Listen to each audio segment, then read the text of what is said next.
बिस्मिल्लाहिर्रहमानिर्रहीम। अस्सलाम वालेकुम। की हाल है भैन भाइयों? अल्लाह पाक तुहानू खुश रखे, सलामत रखे ते हसदा वसदा रखे, आमीन। अज मैं बना रही हाँ फालसियां दा मुरब्बा। मैं 2 किलो फालसे ले ने, मैं कई दी रेसिपी भी तुहाडे नाल शेयर करा। बिस्मिल्लाहिर्रहमानिर्रहीम। ऐसी पतीली पा के ना रख देने फालसे। 2 किलो फालसे डंडियां उतार के धो लिया इन्होंने मैं अच्छी तरह।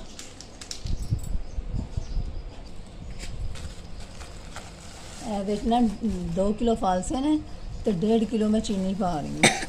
इन पा के असी ना अद्धे घंटे लिए रख देंगे, फिर उस तो बाद असी कुकिंग करा, क्योंकि पानी छोड़ देंगे ना अच्छी तरह, फिर असी जो इन्होंने पकाना शुरू करा।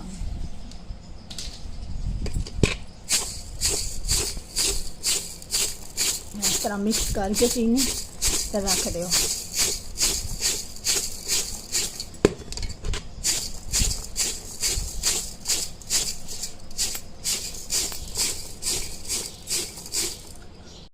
बनाने रख दिता मैं। हाँ इलाचियाँ पा रही हैं छोटी।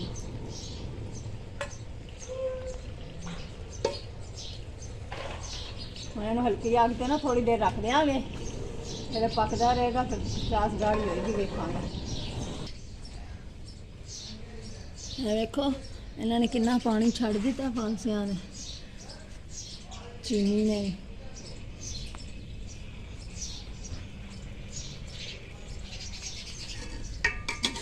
देखो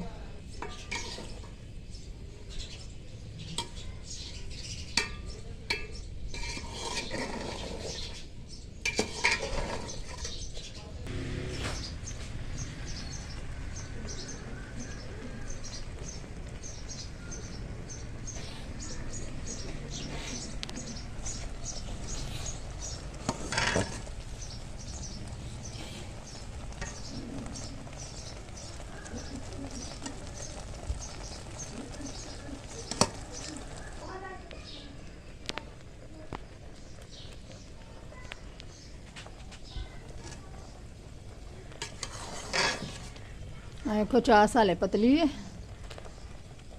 गाढ़ी होएगी। चीनी जो भ्यों के फालसे रखने हैं ना असी घंटा, वो वे कि फालसे ना मोटे मोटे रहते हैं। जिस तरह हो जाते हैं झुलड़ियाँ पै जांदियां ना, ताज़ा ही पकाओ, वो झुलड़ियाँ नहीं पैणगियां, मोटे मोटे फालसे बनणगे मुरब्बा।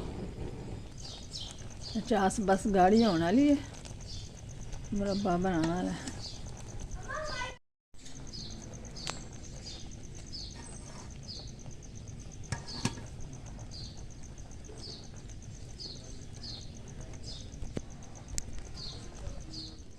ए वेखो मुरब्बा तैयार हो गया है, माशाल्लाह कितना खूबसूरत कलर है।